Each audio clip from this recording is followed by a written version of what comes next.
ငငယ်များလုံးမင်္ဂလာပါကျွန်တော်ဒီနေ့မှာထိုင်ဝမ်ကိုလာလည်ရင်မဖြစ်မနေသွားကြတဲ့နေရာလေးတစ်ခုထဲမှာပါတယ်ဒီရဲလျော် Geo Park ဆိုတဲ့နေရာလေးကိုခေါ်သွားပါမယ်ဒီနေရာလေးကကျွန်တော်တို့အလွယ်အနေနဲ့ဘရင်မခေါင်းဆိုပြီးတော့နာမည်ပေးထားတဲ့နေရာလေးလည်းဖြစ်ပါတယ်ဒီနေရာလေးကိုသွားဖို့အတွက်ထိုင်ပေးရပြီးတော့တနင်္လာရီကျော်လောက်ခါစီးရပါတယ်ဘယ်လိုသွားရမလဲဆိုတာရယ်ဘယ်လိုပြရမလဲဆိုတာကိုဗီဒီယိုရဲ့အနောက်ဆုံးလေးမှာကျွန်တော်ပြောပြပေးထားပါတယ်ခင်ဗျာဒီနေရာကိုအကယ်၍နေရာဒီသွားမယ်ဆိုရင်တော့ကျွန်တော်တို့ tea ကမဖြစ်မနေဆောင်းရဖို့လိုပါတယ်နောက်ပြီးတော့ sunscreen တွေပါဆောင်းရပါသူကကန်းရိုးတန်းတစ်ခုဖြစ်တာကြောင့်လုံးဝကိုရာတူတူကပူကျွတ်နေပါတယ်တော်တော်လေးကိုပူပါတယ်ဝင်ကြီးအနေနဲ့တယောက်ကိုထိုင်ဝမ်ငွေ120ပေးရပါတယ် US နဲ့ဆိုရင်$4လောက်ပဲပေးရပါတယ်နောက်ပြီးတော့ဒီနေရာမှာဒီ convenience store ကနည်းနည်းဝေးတဲ့အတွက်ဖြစ်နိုင်မယ်ဆိုရင်တောက်ဖို့ရေတို့အေးတို့အစားယူသွားပေးပါဝင်ချင်းမှာမြေပုံရှိပါတယ်ဒီနေရာကတော်တော်လေးကိုကျယ်တာမလို့ကျွန်တော်တို့မြေပုံကိုတပုံရိုက်ထားတာပဲဖြစ်ဖြစ်သွားကျင်တဲ့နေရာလေးကို Google Map ကပြီးတော့ကြိုပြီးတော့ကျွန်တော်တို့ပင်ထောက်ထားတာဖြစ်ဖြစ်ပို့ပြီးတော့အဆင်ပြေပါတယ်တယောက်တည်းသွားရင်တော့ပြင်းဖို့ကောင်းပါတယ်ဒါကြောင့်ဖြစ်နိုင်မယ်ဆိုရင်တငယ်ချင်းအပေါင်းအသင်းတွေနဲ့အများကြီးနဲ့သွားတာကတော့ပို့ပြီးတော့ပြောဖို့ကောင်းပါပါတကယ်တမ်းဆိုရင်တော့ဒီရှူခင်းတွေကြီးတဲ့နေရာဖြစ်တာကြောင့် activity တစ်ခုခုလုပ်ဖို့ယူသွားရင်တော့ပို့ပြီးတော့အဆင်ပြေပါတယ်အဓိကသူတို့ကြောက်ဆောင်တွေကရေတိုက်စားပြီးတော့မတူညီတဲ့ပုံလေးတွေဖြစ်နေကြတာပါဒါကိုလူတွေကသူတို့နာမည်ပေါင်းစုံတက်ပြီးတော့အဲ့နေရာလေးတွေတွားပြီးတော့ရိုက်ကြတာပါတနေရာနဲ့တနေရာတော်တော်လေးကိုဝေးပါတယ်ကျွန်တော်ကအဲ့နေရာနေရမတရားပူတာကြောင့်ကျွန်တော်အဝေးကြီးတော့မတွားခဲ့ပါဘူးရှူရင်းကအရန်ကိုလာတာကြောင့်ကျွန်တော်ဓာတ်ပုံတွေပါရိုက်တာဝါသနာပါတဲ့သူတွေအနေနဲ့ဆိုရင်တော့ဓာတ်ပုံတွေအများကြီးကိုရိုက်လို့ရပါတယ်အဓိကလူတွေကဒီဘရင်မခေါင်းနဲ့ပဲရိုက်ကြတာပါ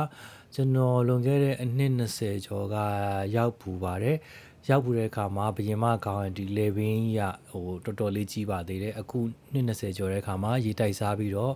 ဒီဘရင်မခေါင်းရဲ့ဒီလေဘင်းလို့နေရာလေးကတော်တော်လေးကိုပါသွားပါပြီ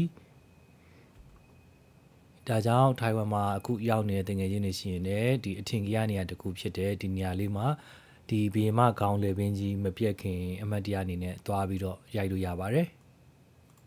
ဒီဘီယမကောင်းလေးနဲ့ဓာတ်ပုံရိုက်ဖို့အတွက်လူတွေကအရန်ကိုတန်းစီရပါတယ်ကျွန်တော်ကတော့ထုံးစံအတိုင်းတန်းစီတာတော်တော်ကြီးကိုကြာမှကြောင်းကျွန်တော်မစီတော့ပါဘူးအဝေးကပဲရိုက်ခဲ့ပါတယ်အခုကျွန်တော်ကြည့်တဲ့အခါမှာဆိုရင်တော့ဘီယမကောင်းရဲ့ပုံတံကတော်တော်လေးကိုမရှိတော့ပါဘူး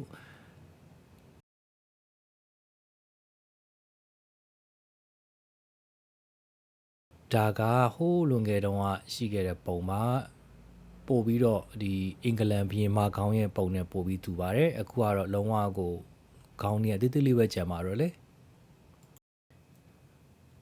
လွန်ခဲ့တဲ့အနှစ်20ကျော်ကရောက်ခဲ့တဲ့ဒီနေရာလေးရဲ့ခန်းစားချက်နဲ့အခုကျွန်တော်ဒီတက်ရွယ်မှာရောက်ခဲ့တဲ့ခန်းစားချက်ကလုံးဝမတူတော့ပါဘူးငယ်လုံးကလိုမျိုးစိတ်လှုပ်ရှားတာလေးနောက်ပြီးတော့နေရာတစ်ခုရောက်သွားတဲ့အခါမှာ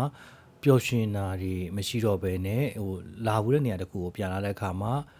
တိတ်ပြီးတော့ခန်းစားချက်ကမထူးကြတော့ပါဘူးနောက်တစ်ခုကကျွန်တော်တို့အသက်ကြီးရတဲ့အခါမှာအချိန်တွေကအယမ်းမြန်သွားပါတယ်အဲ့ဟာကကျွန်တော်တယောက်တည်းဟုတ်မယ်လို့မထင်ပါဘူးတော်တော်များများဖြစ်တယ်လို့ထင်ပါတယ်ဘာကြောင့်လဲဆိုတော့ကျွန်တော်တို့နေ့စဉ်ထပ်တလဲလဲလုပ်နေတဲ့အရာတွေကြောင့်ပါဥပမာကျွန်တော်တို့ဖုန်းကိုအမြဲတမ်းပုံမိတာတွေနောက်ပြီးတော့ဒီအလုံးနဲ့အိမ်နဲ့အလုံးထပ်တလဲလဲသွားနေနေရတယ်တူညီတဲ့အစားအသောက်တွေအဲ့ဟာကြောင့်ပါဥပမာငယ်တုန်းကဆိုရင်ကျွန်တော်တို့အတွက်ပထမဆုံးအရာတွေကအရန်ကိုများပါတယ်ပထမဆုံးစပိန်တင်တာရေကူးတင်တာပါရာဇာစကားအစ်စ်ကိုတင်တာနောက်ပြီးတော့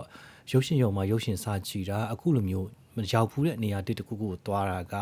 ကျွန်တော်တို့ရဲ့အမှတ်ဉာဏ်တွေမှာဒီလိုမျိုးတိမ့်တဲ့အခါမှာနေရာတွေကအကြီးနဲ့ဖြစ်တာကြောင့်အချိန်ကုန်တာပို့ပြီးတော့နှေးတယ်လို့ခံစားရပါတယ်ဒီဒါကြောင့်ကျွန်တော်တို့အခုလိုမျိုးအသက်ကြီးတဲ့အခါမှာဆိုရင်ပို့ပြီးတော့အချိန်တွေကိုပို့ပြီးတော့နည်းလာလို့ခံစားရပါတယ်ဟိုးရင်တော့ဆိုရင်တော့ဒီနေရာတွေကလမ်းလျှောက်ရတာခက်ပါတယ်အခုဒီလိုမျိုးတရားပုံစံလေးလောက်ထားတဲ့အခါမှာဆိုရင်လမ်းလျှောက်ရတာပို့ပြီးတော့လွယ်သွားပါတယ်အထဲမှာစားတောက်ဆိုင်တို့နေရာမျိုးတွေကရှားပါတယ်ကျွန်တော်ပဲဟိုးအထက်ထိမသွားတာလည်းဖြစ်မှာပဲဒါပေမဲ့ဒီကွင်းကြီးတွေကထွက်လာတယ်ဆိုရင်တော့ကျွန်တော်တို့ဒီဈေးလေးတစ်ခုရှိပါတယ်ဒီဈေးတန်းလေးကငယ်ငယ်တုန်းကပို့ပြီးစီတယ်လို့ခံစားပြီးတော့ ကျွန်တော်ဒီတစ်ခေါက်သွားတာဂျားရက်ဖြစ်တာကြောင့်လည်းဖြစ်မယ်ထင်တယ်လူလည်းတိတ်မရှိပါဘူးအထဲမှာဆိုရင်တော့သူတို့ဒီပင်လယ်စာနဲ့ပတ်သက်တဲ့အစားအသောက်တွေနောက်ပြီးတော့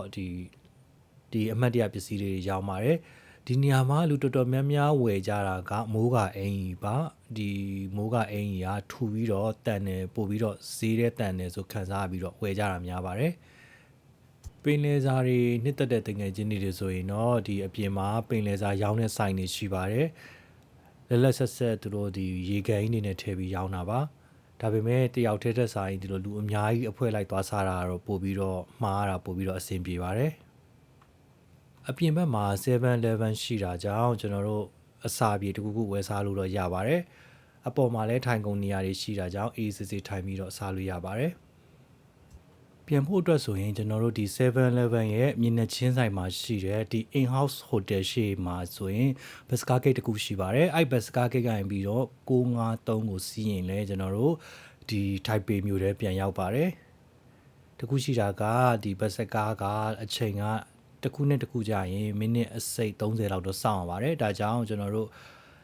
Google Map ကနေကြည့်ပြီးတော့ဘတ်စကားလာမယ့်ချိန်ကိုကြိုပြီးတော့သွားဆောင်နေရပါတယ်